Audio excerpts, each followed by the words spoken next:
All right, something that you got to get done on your RV. We just had it filled up. You got to keep, you got to do your propane stuff. So we're just getting it ready. We just got the oil change on it. Oh, sorry about that. Just got the oil change on it. Everything's good to go. Probably go take it to get washed. Also, another thing that I'm gonna have to do is make sure that the batteries are working properly.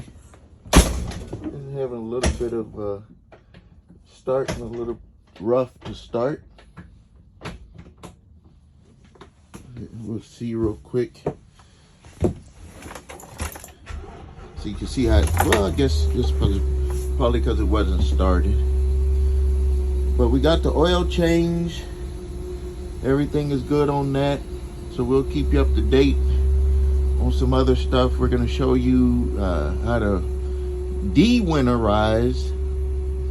That's something that we're going to be showing. Just to give you a quick look at ours here. It's my wife's seat. Everything back there, TVs. It's pretty good.